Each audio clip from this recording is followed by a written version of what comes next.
जगत में चिंता मिटी उन्हीं की जो तेरे चरणों में आ गए हैं। हे प्रभु, जगत में चिंता मिटी उन्हीं की जो तेरे चरणों में आ गए हैं। वही हमेशा हरे भरे हैं, वही हमेशा हरे भरे हैं। जगत में चिंता मिटी उन्हीं की जो तेरे चरणों में आ गए हैं। जगत में चिंता मिटी उन्हीं की जो तेरे चरणों में आ गए हैं। वही हमेशा हरे भरे हैं, वही हमेशा हरे भरे हैं जो तेरे चरणों में आ गए हैं।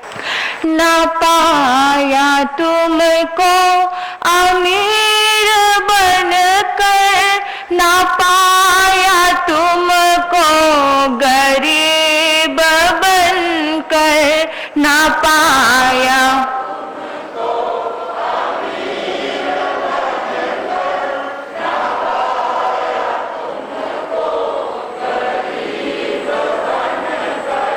उन्हीं को दर्शन हुए हैं तेरे, उन्हीं को दर्शन हुए हैं तेरे जो तेरे चरणों में आ गए हैं। उन्हीं को दर्शन हुए हैं तेरे, क्या बात है, जो तेरे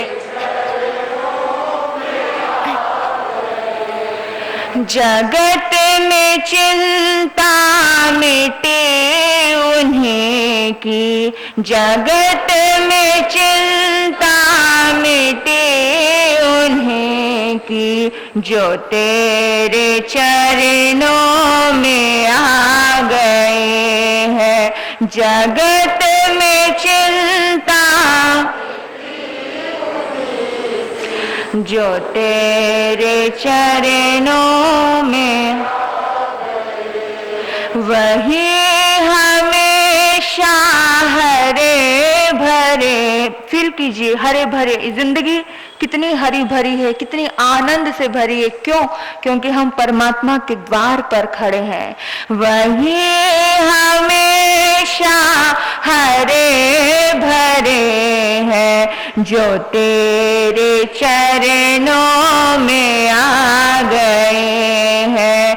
वही हमेशा हरे भरे हैं जो तेरे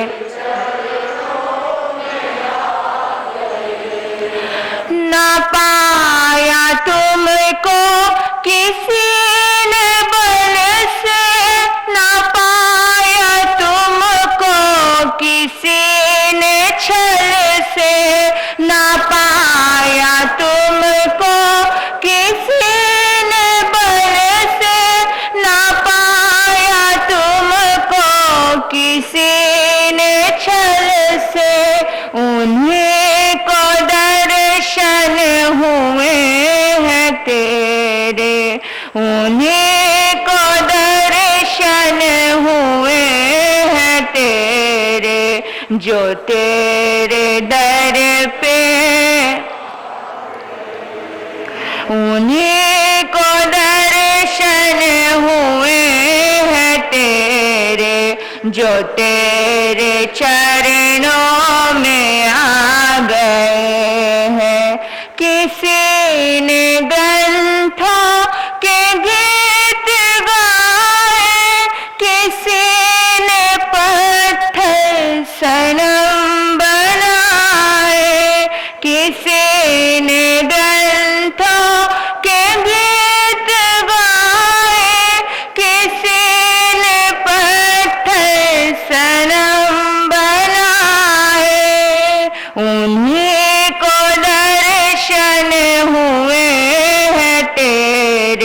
जो सुमार्ग पर चल पड़े हैं, उन्हीं को दर्शन हुए हैं तेरे। जो सुमार्ग पर चल पड़े हैं, भले हैं हम तो भी तुम्हारे, बुरे हैं हम जो तो भी तुम्हारे। भले हैं हम तो भी तुम्हारे, बुरे हैं हम जो तो भी तुम्हारे। वही परम पद को पा गए हैं, वही परम सुख को पा गए हैं, जो तेरे चरणों में आ गए हैं। वही परम सुख को पा गए हैं, जो तेरे जगत में चिंता मिटे उन्हीं की, जगत में चिंता मिटे उन्हीं की, जो तेरे चरणों में आ गए हैं। किसी ने जग में करे भलाई, किसी ने जग में करे बुराई, किसी ने जग में करे भलाई, किसी ने जग में करे बुराई। वही सुमार्ग पर चल पड़े हैं, वही सुमार्ग पर चल पड़े हैं, जो तेरे शरणों में आ गए हैं। वही सुमार्ग पर चल पड़े हैं, जो तेरे शरणों में आ गए हैं। जगत में चिंता मिटे उन्हीं की, जो तेरे चरणों में आ गए हैं। वही हमेशा हरे भरे हैं, वही हमेशा हरे भरे हैं, जो तेरे चरणों में आ गए हैं, जो तेरे चरणों में आ गए हैं। हम तेरे चरणों में आ गए हैं, हम तेरे चरणों में आ गए हैं। सर्वप्रथम अहिंसा भगवती के सफल आराधक त्रैलोक्यनाथ अनंत अनंत मैत्री के मसीहा श्रमण भगवान महावीर स्वामी के चरणों में हृदय के अनंत अनंत आस्था के साथ वंदन। आगम ज्ञान के अक्षरस्रोत आराध्य गुरुदेव, सदमार्ग दाता नवजीवन निर्माता आराध्य गुरुनिमय एवं मेरे जीवन में आए हुए समस्त उपकारियों के उपकारों को याद करते हुए उन सभी के चरणों में वंदन और नमन करती हूँ। संयम जीवन की सहयोगी प्रिय साध्वी जी, धर्मानुरागी धर्म बंधुओं एवं बहनों, आपके अंतर में विराजमान आपकी पवित्र आत्मा को नमन करती हूँ। इस देश में कोई धर्म के नाम पर लड़ता है, कोई पंथ के नाम पर लड़ता है, कोई आरक्षण के नाम पर लड़ता है, किसी न किसी नाम से कोई ना कोई लड़ रहा है। लेकिन एक रिश्ता ऐसा है जो बिना किसी नाम से लड़ रहा है। कौन सा है? कौन सा रिश्ता है ऐसा? बता दो, या पता है? बहुत छोटी मोटी, मीठी मीठी, खटी खटी, कड़वी कड़वी, नोक झोंक ज्यादा किसमें होती? हाँ, किसमें होती? बोल दो। क्या बात है, अरे वाह, मान गए आपको। तो आप तो ज्ञानी हो, ज्ञानी, महाज्ञानी। पता चल गया आपको। पति पत्नी बिना किसी काम से ही लड़ते हैं। इतने निष्काम योगी हैं, श्री कृष्ण जी ने निष्काम योग दिया।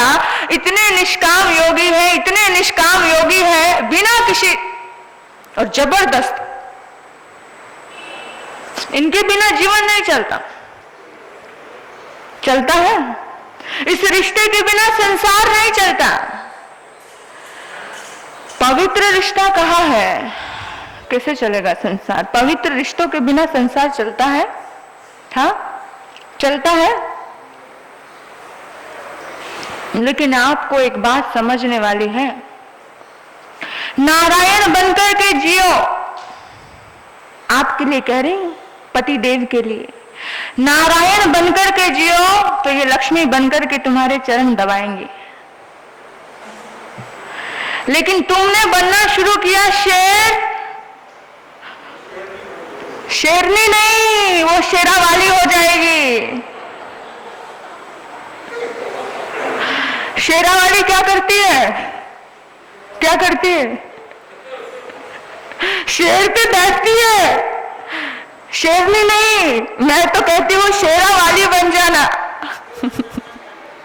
शेरा वाली बनकर के जिएगी। आपके हाथ में अब क्या करना है? नारायण बनकर के पूजा करवानी है या शेर बनकर के अपने ऊपर सवारी करवानी है? ये आपका डिसीजन है, आप ले लीजिए क्या करना है। मैं नहीं कुछ कहूंगी, आपकी जिंदगी है।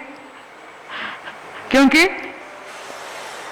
पत्नी ने कहा, जी तुम तो नीरे डरपोक और डरपोक।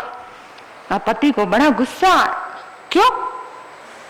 मैं क्यों डरपोक हूं? बोला हाँ बिल्कुल, जब से मिले और तब से डरपोक हो। बोला मैंने ऐसा क्या काम कर दिया जो मैं डरपोक हूं? बोला अच्छा, विश्वास नहीं होता? खोलू क्या इतिहास? बोला कौन सा इतिहास? जब मुझे देखने के लिए आए थे। बोला हाँ। कहते इतने डरपोक थे, अपने साथ 8, 10, 15 लोगों को लेकर आए थे।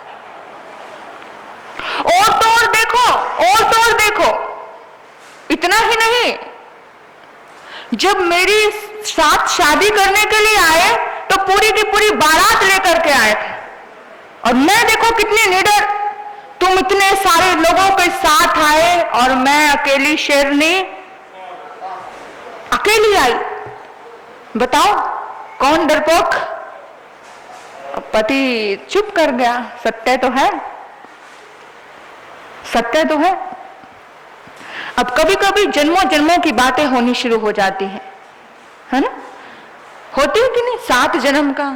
मैं आपको कहती हूँ 7 फेरे याद है आपको? 7 फेरे याद है?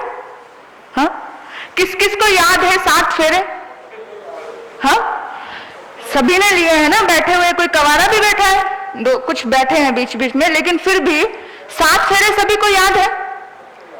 याद है कि नहीं? नहीं याद है। तुम्हें क्या लगता है ये 7 फेरों के आधार पर रिश्ता चल रहा है? तुम्हारे जो पति पत्नी का रिश्ता 7 फेरों के आधार पर चल रहा है। 7 फेरे तो आपको याद ही नहीं है। वो कहते फिर वहां बैठे क्या कर रहे थे? जब तुम्हें 7 फेरे ही याद नहीं है, वहां बैठे कर क्या रहे थे? और कहते पंडित जी मंत्र कर रहे थे, पंडित जी मंत्र सुना रहे थे, वहां हम बैठे सो रहे थे। 7 फेरे याद नहीं है। याद दिलाऊं या नहीं? आप कहोगे महाराज जी आपका विषय नहीं है। लेकिन मैं कहती हूं जब आप फेरे लेने लगो तो एक फेरा एक्स्ट्रा जरूर जोड़ देना। अभी तो ले चुके हो, नया नहीं लेना है, दोबारा नहीं लेना।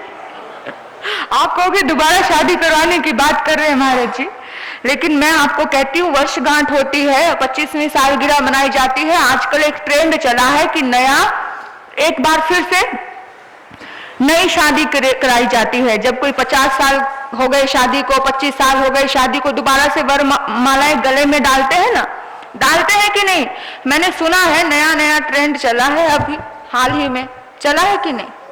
हाँ, तो आपको एक काम करना है, एक नया फेरा ऐड कर देना उसमें से। कुछ लोग नए तरीके से, नए ढंग से एक नई जिंदगी को शुरुआत और करते हैं कि चलो अब जो हो गया नोक झोंक, जो ना समझी में हुआ हुआ, लेकिन अभी क्या करना है, अभी समझदारी की जिंदगी जीनी है। जब एक वक्त बीत जाता है, एक समझ आती है, तो पति पत्नी क्या सोचते हैं, एक समझदारी की जिंदगी जीनी है, क्योंकि आखिर में ले दे के आप दोनों ही रह जाते हो, बाकी तो सब रफू चक्कर हो जाते हैं।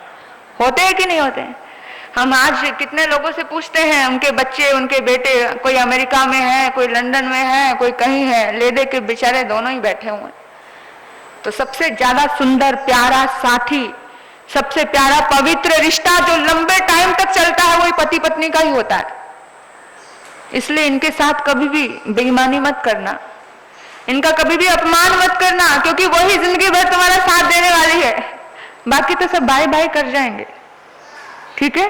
इनके साथ इतना ईमानदारी से रिश्ता रखना, इतना ईमानदारी से रिश्ता रखना कि जिंदगी में सपने में भी वो आपको छोड़ते हुए घबराए। जीवन देखो, जन्म अकेले होता है, ये निश्चित सत्य है। हाँ, सत्य है। मृत्यु भी अकेले ही होती है, ये भी उतना ही सत्य है। लेकिन जिंदगी अकेले नहीं जी जाती, ये भी उतना ही सत्य है। जीवन को जीने के लिए परिवार लगता है, अपने लगते हैं, मोहब्बत लगती है कि नहीं? कोई बिना प्यार के जी सकता है क्या? तो जब भी नया कुछ सिलसिला शुरू होने लगे, कुछ ऐसा, कुछ गेट टुगेदर करो, कुछ ऐसा फंक्शन रखो, कुछ विशेष रूप से, तो बोलो कि चलो आज सभी दोस्त मिलकर एक और फेरा लेते हैं कि जब मैं आग बनूं तो तू पानी बन जाना। जब मैं आग बनूं, मैं वचन देता हूं, जब तू आग बनेगी तो मैं पानी बन जाऊंगा। एक बार ये फेरा जरूर लेना। जिंदगी 7 फेरों के ऊपर भारी पड़ेगा ये फेरा, देख लेना। 7 फेरों के ऊपर सबसे ज्यादा भारी पड़ेगा ये फेरा, जिस दिन ये फेरा तुमने दिल से ले लिया, जिस दिन ये संकल्प, ये वादा दिल से कर लिया कि हे पतिदेव, जिस दिन आप आग बनोगे उस दिन मैं पानी बन जाऊंगी, और तुम कहोगे हे पत्नी रानी, हे पत्नी देवी, जिस दिन तू आग बनेगी उस दिन मैं। लेकिन होता क्या है? होता क्या है? एक आग बनता है तो दूसरा पेट्रोल बनने के लिए तैयार बैठा है। मैं कोई कम बाप का थोड़ी हूं, है ना? कैसे चलेगी जिंदगी की गाड़ी, कैसे चलेगी? हाँ? आज जितने भी रिश्ते टिके हैं, निभे हैं, चल रहे हैं, वो इसी का परिणाम है, इसी फेरे का परिणाम है। आज जितने भी रिश्ते इस संसार में टिके हैं, दिखाई दे रहे हैं, तो इसी फेरे का परिणाम है। मैं आपको कहती हूं, सारा संसार छोड़कर तुम्हारे लिए आई है कि नहीं आई है? माता पिता को छोड़कर आई, अपने सहेली सखियों को छोड़कर आई, अपने ऐशो आराम को छोड़कर आई, सब कुछ छोड़कर आई, पूरी जिंदगी बदल दी। एक ही रात में, एक ही दिन में सब कुछ बदल दिया। किसकी वजह से? आपकी वजह से। आपकी वजह से पूरी लाइफ चेंज हो गई। क्या हमेशा वही पानी बनेंगी? तुम 10 बार आग बनते हो तो वो एक बार भी आग नहीं बन सकती। उनको भी अपना कहने का मौका है।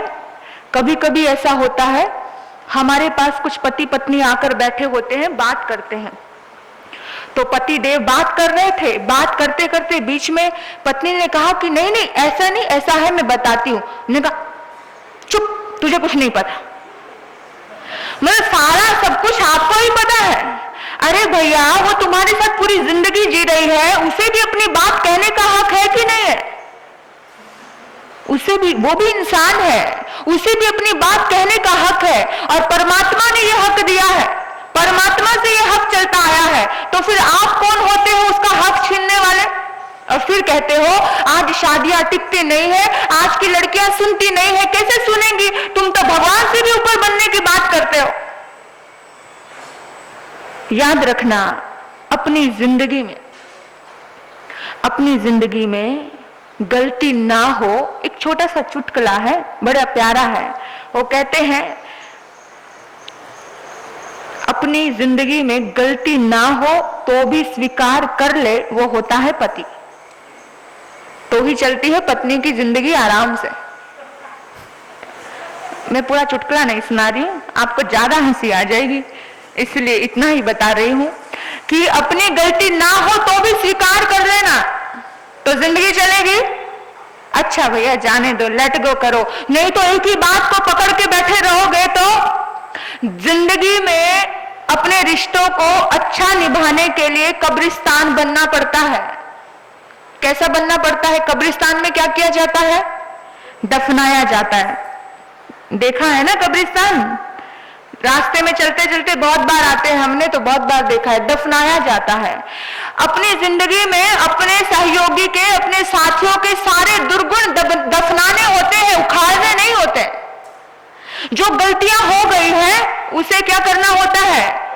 दफनाया जाता है। उसको लेकर पकड़ के बैठे रहोगे तो एक दिन भी जिंदा नहीं रह पाओगे। जिंदगी को सुख शांति से जीने का रास्ता बता रही हूं कि उसको मिट्टी डालो, भूल जाओ और आगे की शुरुआत करो। जो हुआ है वो कहते हैं अगर लिखते लिखते कुछ वर्ड, कुछ शब्द खराब हो जाए तो बच्चे क्या करते हैं? एक रबर लेते हैं और उस शब्द को मिटाकर दूसरा नया शब्द लिखते हैं। ऐसे ही अपने दिल से, अपने दिमाग से वो गलतियों को मिटाकर, निकालकर एक नया प्यार भरा शब्द लिख दो। किताब खराब नहीं लगती। ना समझ होते हैं वो लोग जो पूरे पेज को फाड़ देते हैं, तो उनकी किताब, जिंदगी की किताब बदसूरत हो जाती है। अपनी जिंदगी की किताब को खूबसूरत रखना चाहते हो, आपको भी कह रही हूं, इनकी ही बात नहीं है। अपनी जिंदगी की किताब अगर खूबसूरत रखना चाहते हो तो उनकी गलतियों को मिटाना शुरू करो। कब तक पुरानी बातें निकाल निकाल कर लेकर आओगे? आज को बुरा करोगे। तुमने 5 साल पहले ये किया था, 10 साल पहले ये किया था, 15 साल पहले तब भी तुमने ये किया था, और वही इतना प्यारा सुंदर माहौल इन बातों को निकाल निकाल के क्या होता है? खराब होता है। तो जो बीत गया, रात गई सो बात गई। दूसरे दिन क्या हुआ था तुम्हें कुछ पता नहीं, इस तरह से रिएक्ट करना। दूसरे दिन क्या हुआ, पहले क्या हुआ था, ये आकर सुबह चाय पीने बैठो, नाश्ता करने बैठो तो सबसे पहले थोड़ा सा कुछ उसके मुंह में डाल देना, उनके मुंह में डाल देना और बात खत्म कर देना। मुंह को फुलाकर मत बैठना। रिश्ता निभाने का बड़ा सुंदर सूत्र है, भूल जाओ तो जिंदगी आसान हो जाएगी। नहीं भूले तो, टिका टिप्पणी करते रहे तो, एक दूसरे के कुछ खींचते रहे तो क्या होने वाला है? सास ने जवाई राजा से पूछा, बेटा हमने सुना है जन्मों जन्मों की बातें। अब सास सोच रही थी कि देखूं तो सही, मेरा जवाई राजा मेरी बेटी से कितना प्यार करता है। उन्होंने कहा, सुनो जवाई राजा, तुम अगले जन्म में क्या बनोगे? बोला, अच्छा ये पूछना चाहते हो अगले जन्म में क्या बनूंगा? बोला, हाँ बताओ क्या बनोगे? सास सुनना चाहती है मीठी मीठी बातें, प्यारी प्यारी बातें, अपनी बेटी की तारीफ, लेकिन क्या हो रहा है? जवाई राजा ने कहा, सासू माँ अगर परमात्मा ने मुझे कुछ बनने का मौका दिया तो एक चीज जरूर बनूंगा। बोला, क्या बनोगे? बोला, छिपकली बनूंगा। बोला, क्यों? कहते बस एक छिपकली तो है जिससे वो डरती है, बाकी वो किसी से डरती नहीं, इसलिए अगले जन्म में उसे डराने के लिए छिपकली जरूर बनूंगा। अब अगर यही काम करते रहे, एक दूसरे की खींचते रहे, तो जिंदगी क्या होने वाली है? इतने निडर हो तुम, सच में कमाल है। तुम्हें डराने के लिए वो छिपकली बनने के लिए तैयार हो जाते हैं। सास तो हैरान हो जाती है। मैं आपको कहती हूं, रिश्तों में एक वाक्य याद रखना, हमेशा जो आपकी पत्नी के रिश्ते हैं उन रिश्तों को भी उतना ही मान देना। हमारे साथ हमेशा ये घटना घटती है कि पत्नी के माँ बाप को इतनी वैल्यू नहीं दी जाती, बहुत कम समझा जाता है, बहुत कम। कभी कभार अगर आपकी पत्नी आकर अपने माँ बाप की तारीफ के पुल बांधने लग जाए तो तुम भी कभी कभार उसको स्वीकार कर लेना कि नहीं बाप, सही बात है, तुम्हारे माँ बाप बहुत अच्छे हैं। अगर तुमने उनकी माँ बाप को की तारीफ को स्वीकार कर लिया तो उनका चेहरा खिलकर गुलाब हो जाएगा। किसी को खुशी देना ही तो धर्म होता है ना। अगर तुमने उनके साथ जुड़े हुए रिश्तों को स्वीकार कर लिया, उनकी फ्रेंड को स्वीकार कर लिया, उनको अपने को स्वीकार कर लिया, तो वो हमेशा के लिए वो तुम्हारी अपनी हो जाती है। लेकिन तुमने उनसे जुड़े हुए सारे रिश्तों को अस्वीकार किया है। पता है, एक देवी जी मेरे पास आए तो बातों बातों में बात निकली, कहते ना जाने क्यों मतलब मेरी सारी फ्रेंडों से इनको एलर्जी होती है। अभी शादी हो गई ना, अभी क्या फ्रेंड है, अभी क्या वो, अरे अभी नए नए तो हम आए हैं, एकदम से पूरा अपना संसार कैसे छोड़ दे। कभी कभी उनका फोन आ जाता था और मैं बात कर लेती थी, और कभी बात करती थी तो इतना उनको चिढ़ मचती थी, अभी क्या है ना, छोड़ो ना अभी सभी, अभी नया जीवन शुरू करो। तो कभी कभी ऐसा हो जाता है कि 20 साल के 25 साल के उनके कोई रिश्ते हैं, वो एकदम से नहीं छोड़ सकते। कभी कभार आप स्पॉट कीजिए कि अच्छा तेरी फ्रेंड है, चल अपने घर पे बुला, हम कभी कभी हम मिलेंगे, हम बात करेंगे। आप भी उनको जानो, आप भी उनको परखो। अच्छा होता है, समझ आता है कि कोई व्यक्ति कितना अच्छा है, कोई इंसान कितना बुरा है, और अच्छे बुरे की परख उनको भी दीजिए। और एकदम से आपने उनको टोकना शुरू कर दिया, रोकना शुरू कर दिया, आपकी दुश्मन हो जाती है, आपकी अपनी नहीं हो जाती। आने वाले समय में नए बच्चे हैं, यंगस्टर है, नई सोच है, नए लोग हैं, तो लोगों को क्या लगता है, अपनी भावनाएं थोपा जाता है, थोपते हैं ना, मैंने जो कह दिया वही सत्य है, वही मानना पड़ेगा, ऐसा होता है। कैसे चलेगा? तुम्हारी ही सारी बातें मानी जाए, वो इंसान नहीं है क्या? ऐसा कैसे चलेगा? अगर तुम उनकी नहीं सुनोगे तो वो घुट घुट के जिएगी क्या जिंदगी में? उसने सब कुछ तुम्हारे लिए छोड़ा है, तो तुम्हें भी तो उसके लिए थोड़ा बहुत कुछ कॉम्प्रोमाइज करना बनता है कि नहीं बनता? थोड़ा बहुत समझौता करना बनता है कि नहीं बनता? बोलो आप, तुम्हारा फर्ज नहीं है? हाँ, बनता है, बिल्कुल, वेरी गुड। अभी समझ आ गई सबको। जिनको नहीं समझ आई उनको समझा देना। कभी कभी ऐसा होता है कि वो कहते कुछ है और आप सुनते कुछ हो, आप सुनते कुछ हो और आप करते कुछ हो, ऐसा भी होता है। लेकिन अगर आप अपना जीवन ऐसा बना लो और सोचो कि जब मेरी पत्नी मेरे से कोई प्रश्न नहीं करती है तो मैं क्यों प्रश्न करूं फालतू के, बेतुके? मैं क्यों हमेशा शंकाशील बना रहूं? मैं क्यों हमेशा शंका के बीज बोता रहूं? मेरे मन में भी एक विश्वास होना चाहिए। सच बताऊं, ये जो रिश्ते हैं ना, हमारे जो रिश्ते हैं, वो रिश्ते उपयोगिता के ऊपर टिके हैं। उपयोगी बनो। उपयोगी कैसे? कोई भी रिश्ता इस विश्व में, इस धरती में, कोई भी रिश्ता उपयोगिता के ऊपर टिका होता है, जरूरत के ऊपर टिका होता है। किसके ऊपर? जरूरत के ऊपर। क्या आप जरूरत हो अपने परिवार की? सोचना जरा कि आपके बिना कुछ काम अधूरे रह जाते हैं, इतनी जरूरत पैदा करो अपने। आपके बिना आपको पॉइंट दे रही हूं, आप उपयोगी बनिए, जरूरत बनिए अपनों की, कि आपके बिना उनके काम अधूरे रह जाएं। जिस दिन आप बात ना करो उन्हें खाली लगे, जिस दिन आप घर पे ना रहो वो बेचैन हो जाए। आप इतनी जरूरत बनो कि आपको छोड़ने की बात तो सपने में भी ना सोच पाएंगी। फिर आज हम जरूरत पैदा नहीं करते हैं, आज वो इतनी सक्षम हो गई है और आप उनके लिए कुछ करते नहीं हो, तो फिर क्या होगा? कोई भी रिश्ता आज उपयोगिता के ऊपर टिका हुआ है। उपयोगी बनिए। कैसे उपयोगी बनना है आपको बताऊं? एक जब बच्चा होता है ना, 30 साल का हो गया, 40 साल का हो गया, और 40 साल का होने के बाद भी अगर वो बच्चा कुछ कमाता नहीं है ना, अध्यक्ष जी, अगर 40 साल का होने के बाद भी आप लोगों के बच्चे नहीं कमाए तो आप क्या कहोगे उन बच्चों को? क्या कहोगे? सच बताना। प्यार करोगे? गले से लगा के रखोगे, बैठे बैठे खिलाओगे? सच बताना, क्या करोगे? क्या करोगे? हाँ, नालायक कुछ काम कर लिया कर, कुछ जरूरत बन किसी के काम आना सीख, यही कहोगे ना? कुछ उपयोगी बन, नहीं तो कहोगे बिना काम का है, बिना काम का है। बिना काम के व्यक्ति को कोई पसंद करता है? सबसे पहला पॉइंट है रिश्तों को मजबूत करने के लिए उपयोगी बनो। अपने दोस्तों के, अपने रिश्तेदारों के, अपने समाज के अगर उपयोगी बनकर जीते हो तो कोई आपको नजरअंदाज नहीं कर सकता। कोई नहीं कर सकता। ये पॉइंट अपने दिल पर लिख लेना। अपने दोस्तों में प्रतिपल इतने सजग रहिए कि आप अगर उस महफिल में ना आओ तो उस दोस्तों को लगना चाहिए यार आज महफिल में दम नहीं है। ऐसे उपयोगी बनो कि जब भी तुम जाओ उस महफिल में तो सबके चेहरे पर हंसी आ जाए।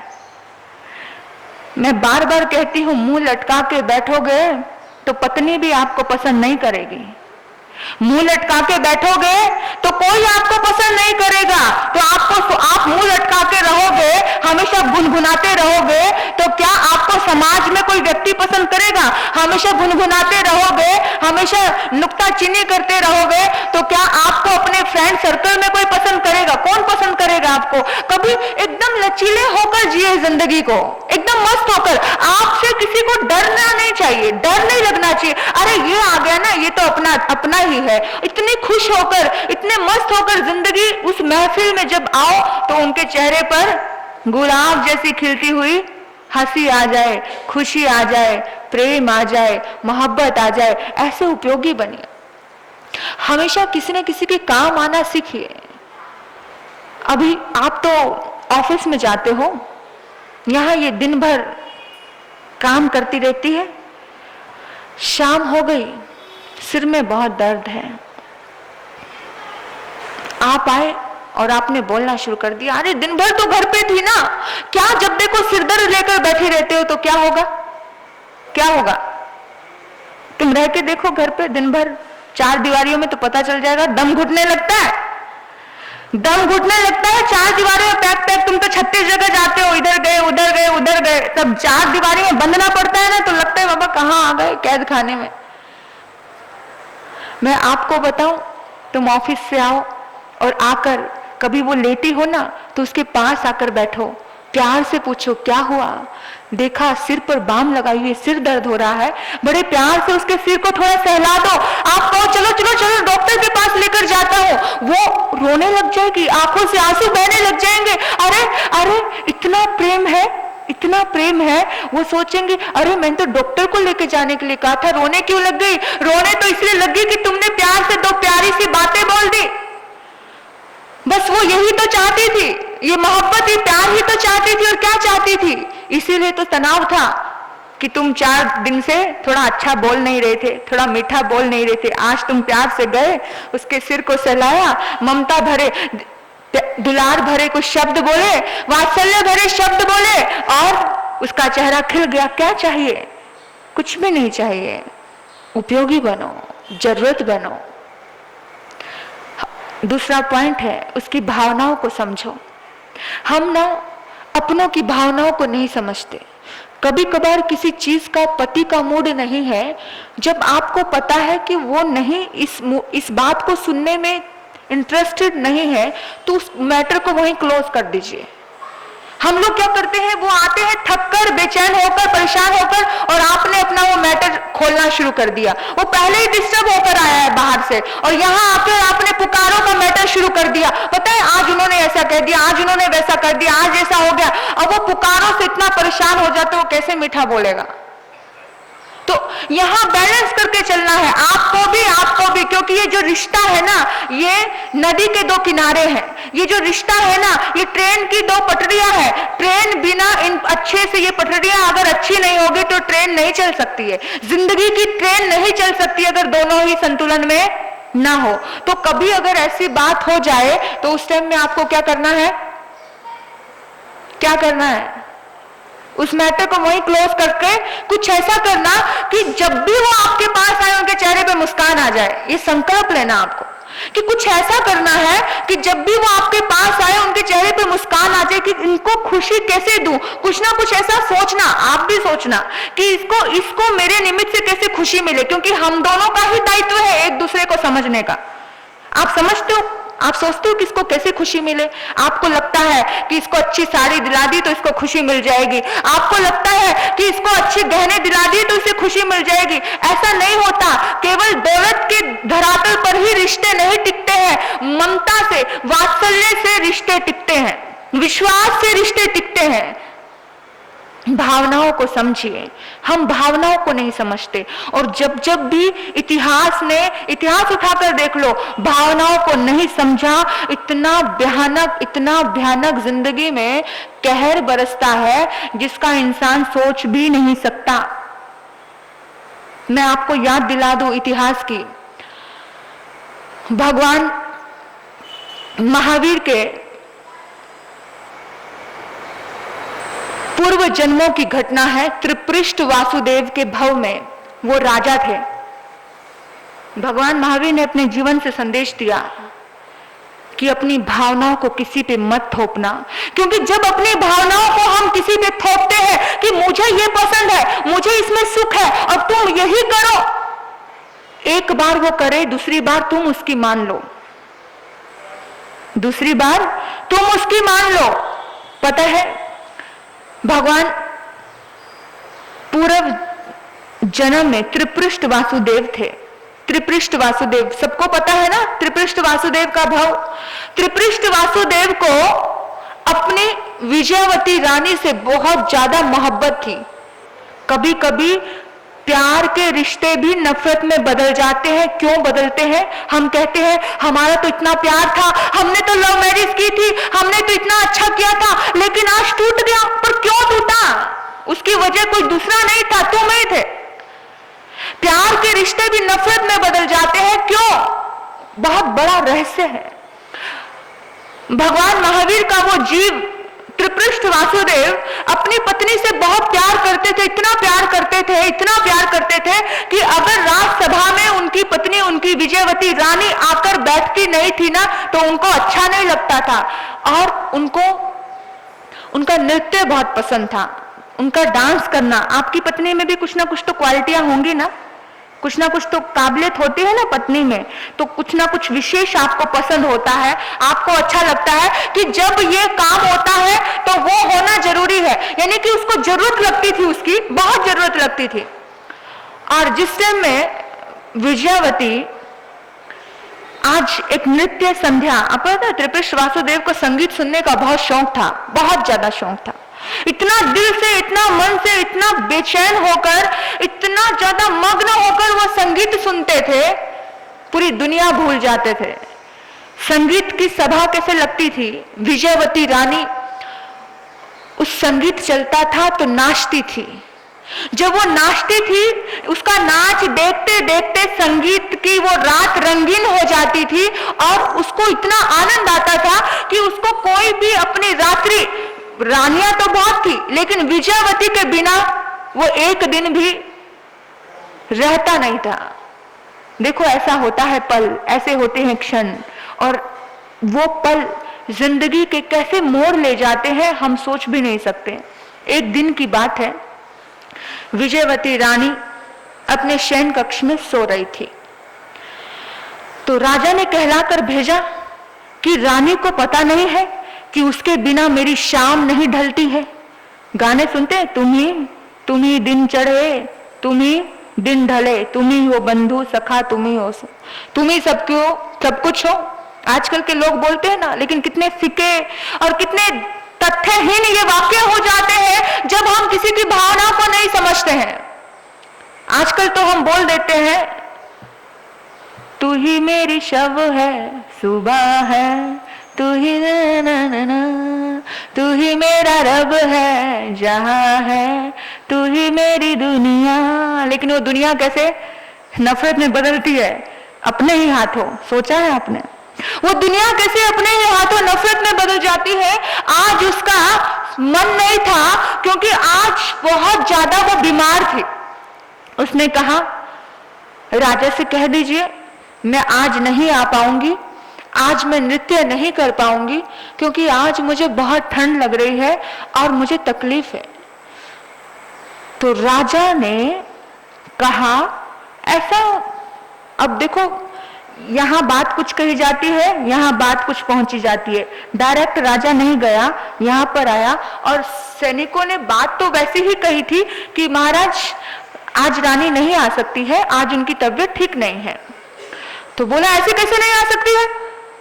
अरे मैंने बुलाया है, और जब मैंने बुलाया है तब मना कैसे हो सकता है, इनकार कैसे हो सकता है? जब मैं आ जाता है ना तो रिश्तों में टकराव शुरू हो जाता है। याद रखना, जहां पर मैं आ गया कि मैंने कहा, मैंने किया, मैं तुम्हारे घर का पालन पोषण करता हूं, मैं तुम्हारे बच्चों को देखता हूं, मैं तुम्हारे संसार को देखता हूं। अरे वो तुम्हारे लिए तो सब कुछ छोड़ के आई है, तो तुम कौन मैं करने वाले हो गए?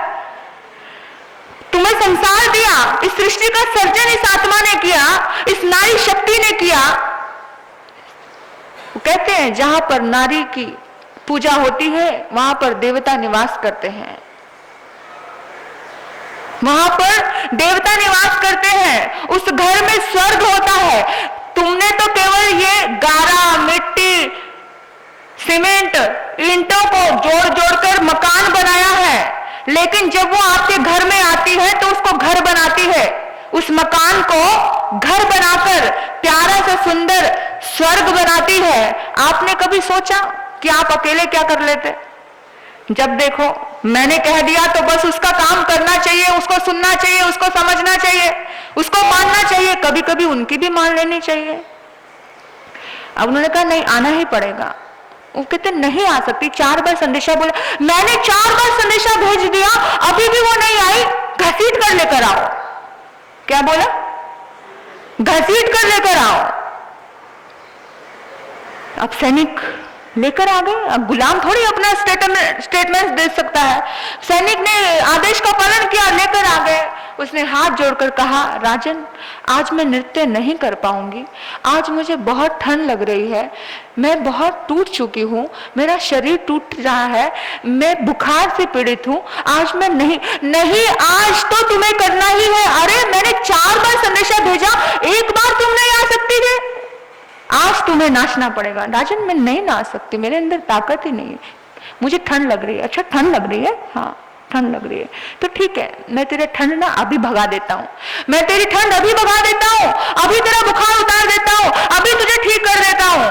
और कहते हैं त्रिपृष्ठ वासुदेव ने, पहले जमाने में फ्रिज तो होते नहीं थे, फ्रिज तो होते नहीं थे, पहले जमाने में एक मटके रखे जाते थे बड़े बड़े, और उसके ऊपर बोरियों से ढका जाता था।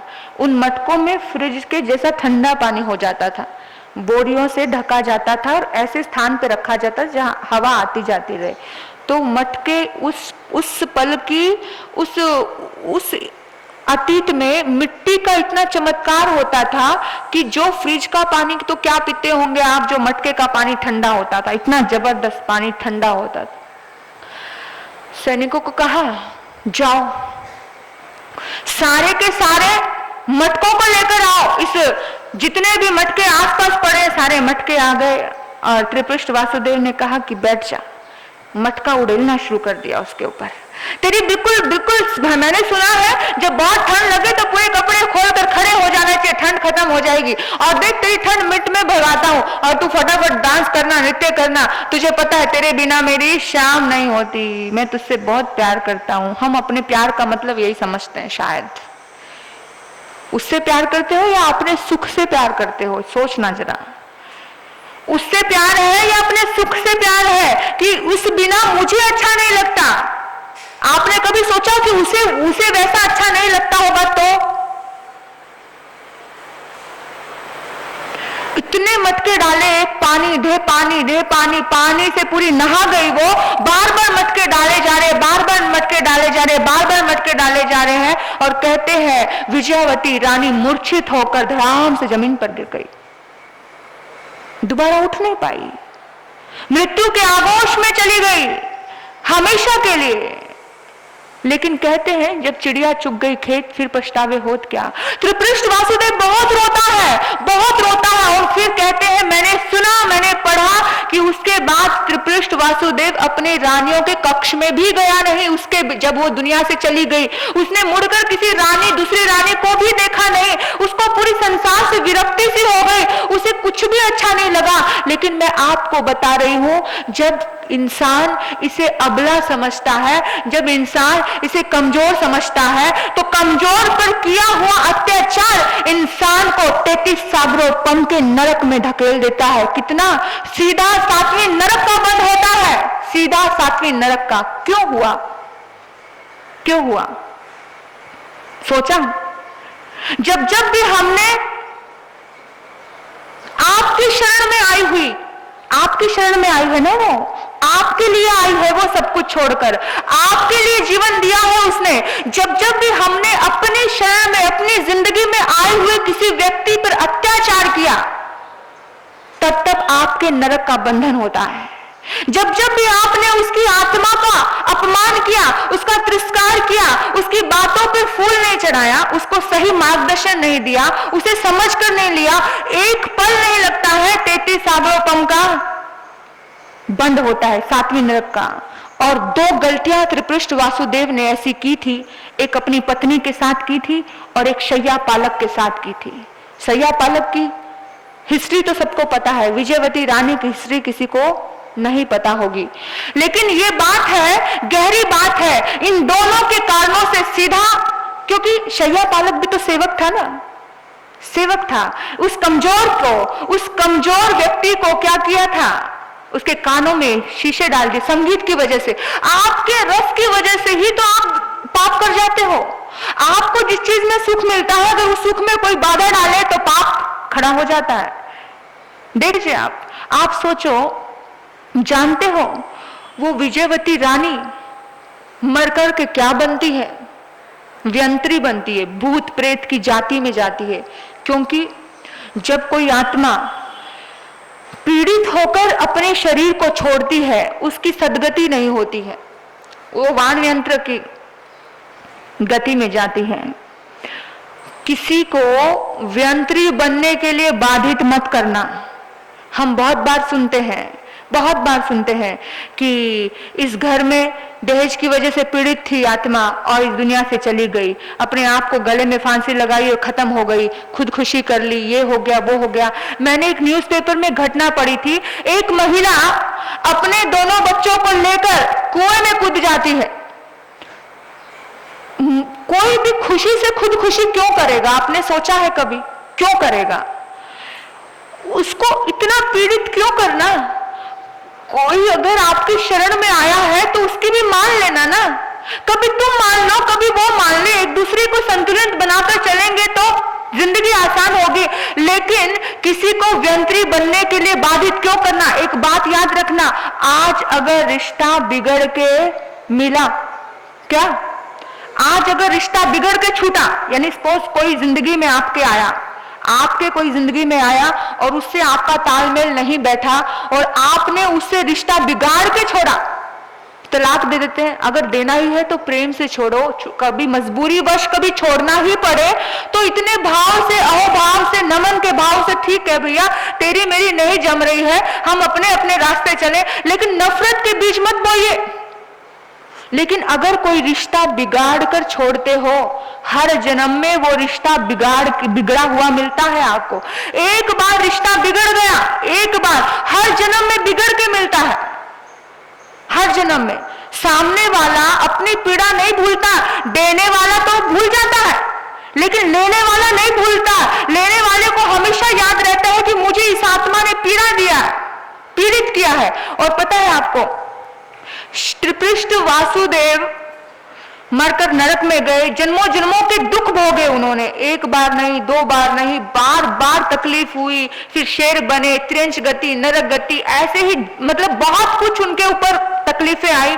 इतने जन्म मरण भोगते भोगते, कर्मों को भोगते भोगते वो भगवान महावीर वर्धमान के रूप में जन्म लेते हैं और महावीर बनकर के खड़े होते हैं। जब महावीर बने थे, देवताओं ने उनको महावीर नाम दिया और वो आंखें बंद करके साधना कर रहे थे। साधना काल का 11वां वर्ष था कि कौन सा वर्ष? 11वां वर्ष। उस 11वें वर्ष में शुभ लेशा थी। चारों तरफ मोहब्बत बिखर रही थी, चारों तरफ सात्विकता थी। कोई नफरत लेकर आए, उसके भीतर में भी प्यार का जन्म हो जाए, ऐसा भाव था उनके आसपास में। कोई शेर और गाय आता है नफरत लेकर तो दोनों गले मिल जाते हैं, एक घाट पे पानी पीने लग जाते हैं।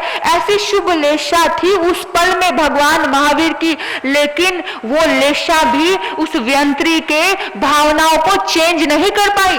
भगवान महावीर को 11.5 वर्ष की साधना काल में, 11वां वर्ष चल रहा है साधना काल का, उस साधना काल में भगवान, एक्चुअली बात बहुत गहरी थी, अगर आप सुनो तो समझो कि महावीर भी नफरत के रिश्ते को जल्दी से बदल नहीं पाते। क्यों नहीं बदल पाते?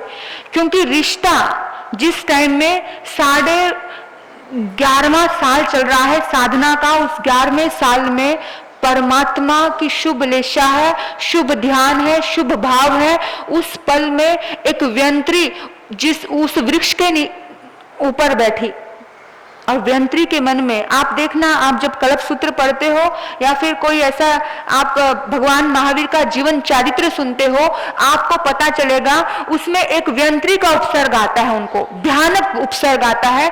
वो व्यंत्री को याद आता है कि इतने सालों पहले, इतने जन्मों पहले, इतने वर्षों पहले मेरे ये पति था, ये जो महावीर भगवान का जीव था, ये मेरा पति था। सारी दुनिया उनको भगवान के जैसे पूछती है, लेकिन उस व्यंत्री को वो अपना पति दिख रहा है। उसको नहीं दिखता कि ये भगवान है, उसे दिखता है कि ये मेरा पति, इसकी वजह से मेरी जिंदगी बिगड़ी, इसकी वजह से मुझे मौत आई, इसकी वजह से मुझे अभी तक गति नहीं हुई, मेरी आत्मा ऐसे भटकी जा रही है, इसकी वजह से। भगवान तो बहुत कष्ट भोग चुके हैं, भगवान तो अपना कर्म भोग भी चुके हैं, लेकिन फिर भी भगवान के कानों में किले ठुके कि नहीं ठुके? क्यों ठुके? शीशा डाला था। लेकिन अब व्यंत्री के लिए उनके मन में कुछ दुर्भाव नहीं था, 7वें नरक को भोग चुके थे वो, फिर भी उस व्यंत्री, जन्मों के बाद भी उस व्यंत्री को वही पति दिख रहा है जिस पति ने मुझे वेदना देकर मौत दी, और आज मैं इसे छोड़ने वाली नहीं हूं। वो व्यंत्री सोचती है, आज मैं इसे छोड़ने वाली नहीं हूं। व्यंत्री बनने से रोकना भैया, व्यंत्री बनने से रोकना। वो तो महावीर थे, सहन कर गए, तुम सहन नहीं कर पाओगे। उस व्यंत्री ने कसम खाई कि आज मैं इसे छोड़ने वाली नहीं हूं, और कहते हैं उसने अपने बालों को लोहे के सरिये जैसा बनाया। कैसा बनाया? लोहे के सरिये जैसा बनाया। ऐसा इतना टाइट बाल बनाए, और इसने मुझे ठंड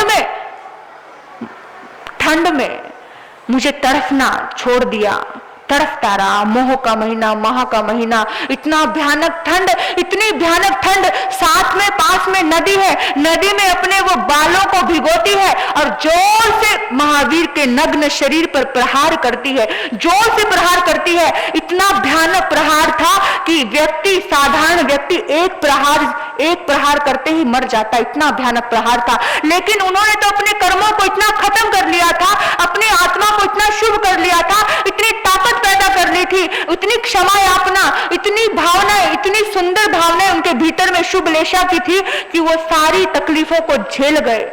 वो महावीर थे, झेल गए। तुम्हारे जैसा व्यक्ति झेल ना पाएगा। इसलिए किसी आत्मा को व्यंत्री बनने के लिए बाधित मत करना। ये जितने भी भूत प्रेत देवी देवता होते हैं, ये तड़प कर तो मरते हैं, पीड़ित होकर तो मरते हैं, दुखी होकर तो मरते हैं। तो ऐसा कोई आपकी जिंदगी में, ऐसा कोई भी वक्त और कोई भी समय मत कर देना कि भी ऐसा कोई अपराध मत कर देना जिंदगी में जीते जी कि आपको रिश्ता बिगाड़ के उससे दूर होना पड़े। कोई भी रिश्ता बिगाड़ो मत, मरते दम तक अपने रिश्ते इतने सूक्ष्मता से निभाइए, इतनी खूबी से निभाइए, इतनी बारीकी से निभाइए कि मेरी वजह से उसके मन में कोई कटुता तो नहीं बैठ गई है, कोई दुर्भावना तो नहीं बैठ गई है, कोई अपराध का भाव तो नहीं बैठ गया है। आपको भी समझा रही हूं, इनको वाणयंत्र देव बनने से बचा लेना। एक बार बिगड़ा हुआ रिश्ता हर जन्म में बिगड़ के मिलता है। इतना भयानक कष्ट दिया उस वाणयंत्र देवी ने, लेकिन भगवान समझ गए कि मैंने इसके साथ अन्याय किया था, मेरी गलती है ये। क्योंकि भगवान को तो दिखता था सब कुछ, भगवान की आत्मा इतनी निर्मल हो चुकी थी। उन्होंने कहा कि मेरी ही गलती है। देखो, चेहरा जब बदल जाता है तो इंसान सब बदल जाता है। आज जब तक चेहरा आपको एक दूसरे का याद है और एक दूसरे के लिए आपके मन में कटुता है, कुछ दुर्भावनाएं हैं, तो आप समझ पाओगे कि इस वजह से नाराजगी है।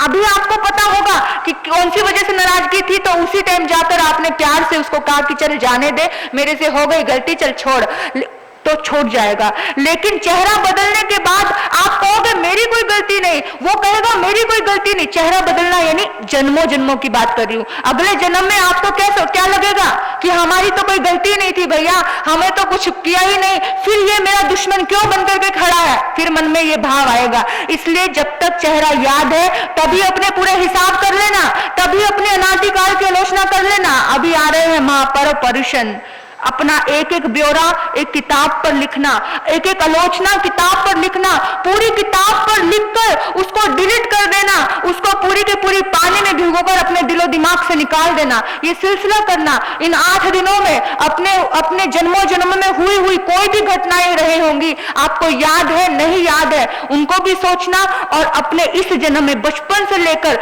धीरे धीरे पूरा का पूरा जो भी गलतियां हुई है सब लिखना। ये समय निकाल कर लिखना, आपको याद आती रहेंगी। यही सोचकर बैठना कि मैंने कोई गलती तो नहीं की, मैंने बचपन से लेकर अभी तक किसी रिश्ते को पीड़ा तो नहीं दी, किसी रिश्ते की अपमान तो नहीं किया, किसी रिश्ते का तिरस्कार तो नहीं किया। एक एक चीज लिखना। लिखने के बाद आपको समझ आएगा कि मेरे द्वारा बहुत बार किसी का दिल दुखा है। हम तो समस्या आती है ना, तो भी हम क्या कहते हैं कि भैया अगर तुम्हारा दिल दुखा हो तो मुझे माफ करना, तो भी क्या लगा देते हैं, तो लगा देते हैं। आप नहीं सोचते हो, आप ये क्यों नहीं कहते हो, छल से क्यों बोलते हो? अरे दिल तो दुख ही जाता है बोलते बोलते, मेरे से भी दिल दुख जाता है, क्षमा याचना करती हूँ, लेकिन दिल तो दुख ही जाता है बोलते बोलते। और कभी कभी इंसान किसी के बीच में आके बोल दे तो वो भी इंसान को खटकने लगता है। तो मैं तो क्षमा याचना करती हूँ कि अभी हुआ अभी का अभी छोड़ देना, क्योंकि जो भी होता है जैसा भी होता है पूरा का पूरा ब्यौरा लिखना,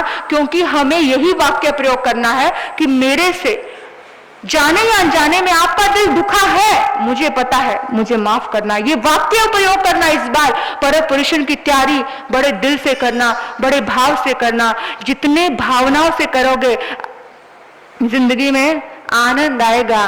तो हमेशा इनको क्या समझना, लक्ष्मी समझकर इनकी आराधना करना, तो नारायण समझकर दुनिया आपको मानेगी। देखिए पूरे विश्व में मातृ शक्ति जबरदस्त है। सरस्वती माता के पास जाना हो तो आज सरस्वती माता नहीं रहो तो तुम्हारे सारे बच्चे पंगु हो जाएं। आज लक्ष्मी के पीछे तुम भागते हो, कौन है, कौन सी नारी शक्ति ही है ना, किसके पीछे दिन रात मेहनत करते हो? लक्ष्मी जी के लिए कर रहे हो ना। 2 ही चीजों के लिए ज्यादा मेहनत हो रही है, एक लक्ष्मी जी के लिए और एक सरस्वती जी के लिए।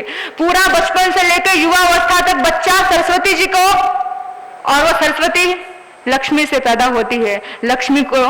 लक्ष्मी होगी तो तुम अच्छे से अच्छे कॉलेज में एडमिशन करवा सकते हो अपने बच्चों का।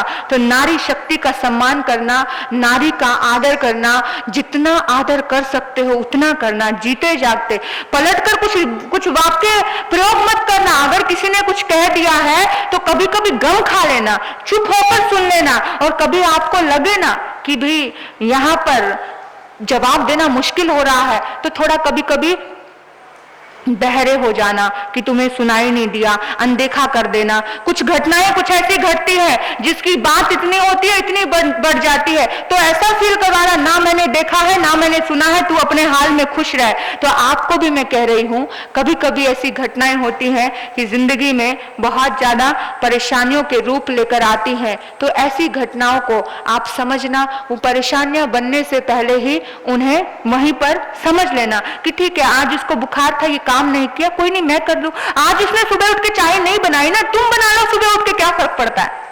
पड़ता है कुछ। हेल्पफुल बनिए, केयरफुल बनिए। वो तो आपको नमन करती करती थक जाएगी, 4 जनों में बोलेगी अरे मेरे पति जैसा इस दुनिया में कोई पति नहीं है। तो आपका ही सीना गर्व से फूलेगा कि मेरी पत्नी मेरा कितना सम्मान करती है। कभी एक दूसरे के साथ जिए, एक दूसरे को कॉम्प्रोमाइज करके जिए, उपयोगी बनकर जिए, कभी कभी प्रेम से सिर पर हाथ फहराए। हमेशा जरूरी नहीं है कि वासनात्मक ही रिश्ता होता है, भावनात्मक भी रिश्ता होता है पति पत्नी के बीच में, भावनाओं से जुड़ा। उनकी भावनाओं को समझिए। मेरा विषय तो रह गया है अधूरा, लेकिन फिर भी समय हो गया है, गिफ्ट भी वितरण करने हैं बच्चों के कार्यक्रम के, तो मैं इस विषय को आगे चलाऊंगी। आप आएंगे, आपको पता चलेगा। कुछ बातें इनके लिए हैं, कुछ बातें इनके लिए हैं। सभी को एक दूसरे को समझ के चलना है। इन्हीं सद्भावनाओं के साथ मैं अपने वक्तव्य को यहीं विराम देती हूँ। ओम शांति, ओम शांति। चैता भारम वा संचकवर्ती महडियो संति संति कर लय पत्तो भयमत्रम। अरिहंत परमात्मा स्वास्थ्य लाभ बना रहे, सुख शांति बढ़ती रहे, हर अच्छे कार्य में सफलता प्राप्त हो। आप सभी के घर में, आंगन में सुख शांति प्रेम प्यार बना रहे। इन्हीं सद्भावनाओं से चितारी मंगलम, अरिहंता मंगलम, सिद्धा मंगलम, साहू मंगलम, केवलीप नतो धम्मो मंगलम। चतारी लोगुतमा, अरिहंता लोगुतमा, सिद्धा लोगुतमा, साहू लोगुतमा, केवलीप नतो धम्मो लोगुतमा। चतारी शरणं पवज्जामि, अरिहंते शरणं पवज्जामि, सिद्धे शरणं पवज्जामि, साहू शरणं पवज्जामि, केवलीप नतो धम्मो शरणं पवज्जामि। पहला शरणा अरिहंत का, दूजा सिद्ध भगवान का, तीजा शरणा धर्म का, चौथा सारण्य ग्रंथ। ये चार शरण दुख हरण जगत, और न शरणा कोई होगा। जो भव प्राणी करे आराधन, उसका सदा ही मंगल होगा, उसका सदा